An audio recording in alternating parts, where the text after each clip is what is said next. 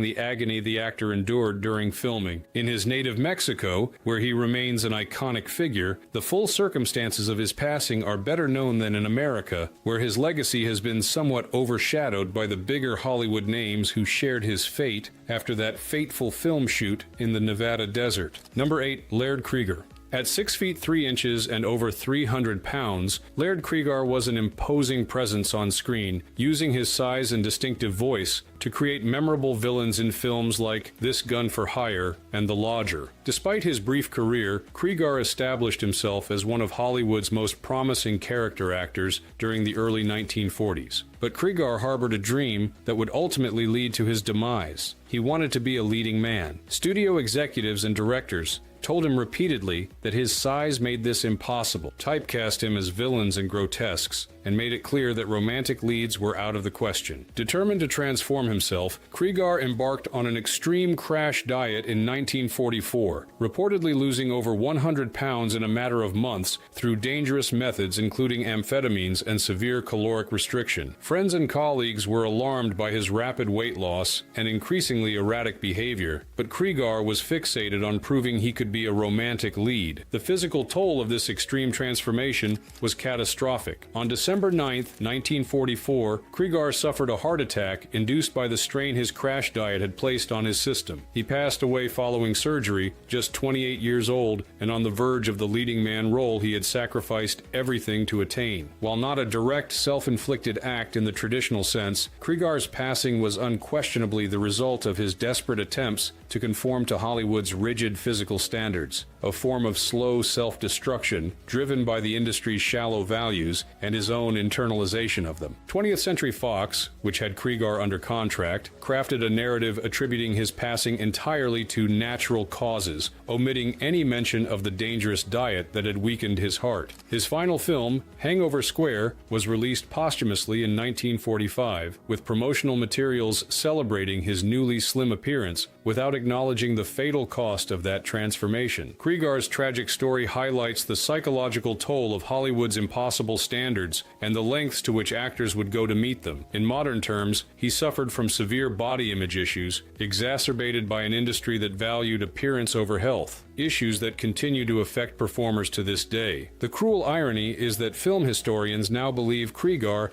could have had a brilliant career embracing his size, following in the footsteps of Sidney Greenstreet or later actors like Orson Welles, who turned distinctive physical presence into an asset rather than a liability. Instead, his internalization of Hollywood's beauty standards led him to sacrifice his life in pursuit of a leading man ideal he was never allowed to achieve. 9. Gig Young. Gig Young embodied Hollywood's definition of the sophisticated, urbane supporting man. His specialty was playing the charming, often alcoholic second lead who provided comic relief while the main stars got the girl. This typecasting led to 3 Academy Award nominations nominations, and eventually a win for Best Supporting Actor in They Shoot Horses, Don't They? 1969. But Young's on-screen specialty as a charming alcoholic mirrored his real-life struggles. Despite his professional success, Young battled severe alcoholism and depression throughout his adult life. His personal life was equally troubled, with 4 failed marriages before his 5th and final union. On October 19, 1978, just 3 weeks after marrying his 5th wife, 31-year-old German actress Kim Schmidt, Young committed an act that shocked Hollywood. In their Manhattan apartment, the 64-year-old actor took a handgun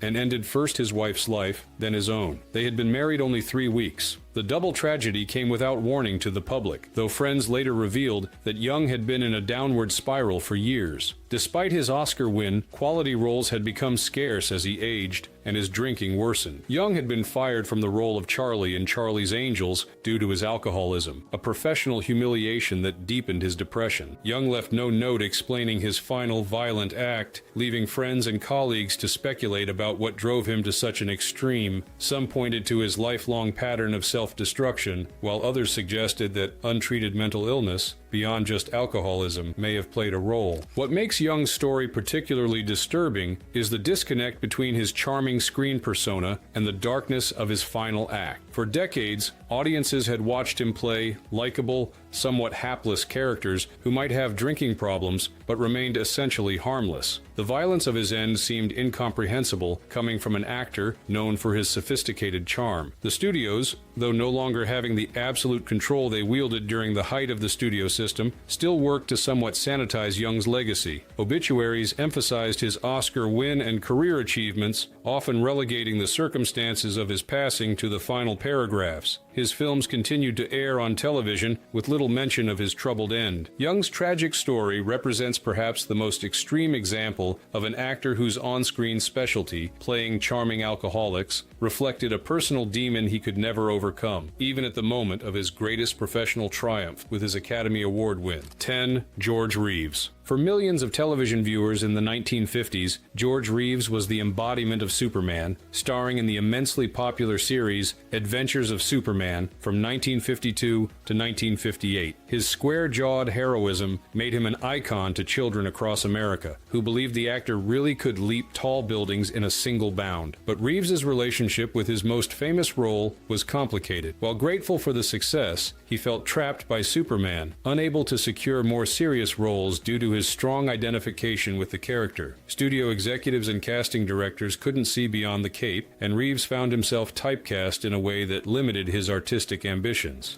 On June 16, 1959, Reeves was found deceased in his Benedict Canyon home from a gunshot wound. He was 45 years old. The official ruling was self-inflicted, though persistent theories about foul play have circulated for decades, fueled by inconsistencies in witness accounts and Reeves's reportedly upbeat mood in his final days. Those who believe Reeves took his own life point to his career frustrations, financial problems, and complicated personal life as motivating factors. The cancellation of Adventures of Superman in 1958 had left him without steady income, while his typecast status made finding new work difficult. He was also entangled in a relationship with Toni Mannix, wife of MGM executive Eddie Mannix, a man with alleged mob connections. Warner Brothers, which produced Superman, worked to distance the beloved children's show from the circumstances of Reeves's passing. A narrative emerged emphasizing accidental causes, with studio-friendly publications suggesting Reeves might have been cleaning his gun or playing a prank that went wrong. This was deemed more palatable than either deliberate self-harm or murder, both of which would have tarnished the Superman image. Perhaps the most heartbreaking aspect of Reeves's story was the reaction of children across America who had believed him to be invulnerable. Parents reported children jumping from roofs wearing capes, believing that Superman's passing must have been a mistake or a publicity stunt. Some young fans were so traumatized that child psychologists published guidance for parents on how to explain that actors were not the characters they portrayed. The 2006 film Hollywoodland, with Ben Affleck portraying Reeves, explored the various theories surrounding his passing without definitively endorsing any single explanation. This ambiguity perhaps best reflects the reality that, like many Hollywood stories, the full truth of George Reeves's final chapter remains obscured by myth, publicity, and the passage of time. Whether Reeves ended his own journey or met with foul play, his story epitomizes the dark side of typecasting, how being too strongly identified with an iconic role can become a creative prison from which some actors never escape. These 10 stories, spanning Hollywood's golden age, reveal a troubling pattern beneath the glamour of stardom. The same system that elevated these men to fame often contributed to their tragic ends, through typecasting that limited their artistic fulfillment, public personas that trapped them in impossible ideals, or simply the brutal disposability of actors who had outlived their commercial value. Perhaps most disturbing is how even in death, these men weren't allowed authenticity. The studio publicity machine worked tirelessly to sanitize their final chapters, rewriting self-determined endings as accidents or health issues, denying them agency even in their most personal decisions. The story of Gig Young stands as perhaps the most shocking example, an Oscar-winning actor whose charming on-screen personality gave no hint of the violence that would mark his final act. Nick Adams's Tragically shows how quickly Hollywood could elevate and then discard young talent, especially those living in the shadow of greater stars, like his friend James Dean. What lessons can we draw from these tragic journeys? Perhaps that fame's golden facade often conceals profound suffering, that the pressure of maintaining a public image exacts a terrible psychological toll, or simply that celebrities, despite their seemingly charmed lives, struggle with the same demons as anyone else, often with fewer genuine connections to help them through dark times. As we remember these actors for their contributions to cinema, we should also acknowledge the human cost of the entertainment we cherish. Behind every perfect performance was an imperfect person, navigating a system that valued their image over their humanity. If you or someone you know is struggling with dark thoughts, please remember that help is available. Reach out to loved ones or professional support services, because unlike in Hollywood's carefully crafted narratives, real-life stories have the potential for healing and new beginnings. If you found this exploration of Hollywood's hidden history valuable, please consider subscribing for more content that looks beyond the carefully maintained facades of entertainment history. Leave a comment sharing which of these stories most surprised or moved you, or suggesting other aspects of Golden Age Hollywood you'd like us to explore in future videos. Thank you for joining us on this journey through the shadows behind the silver screen.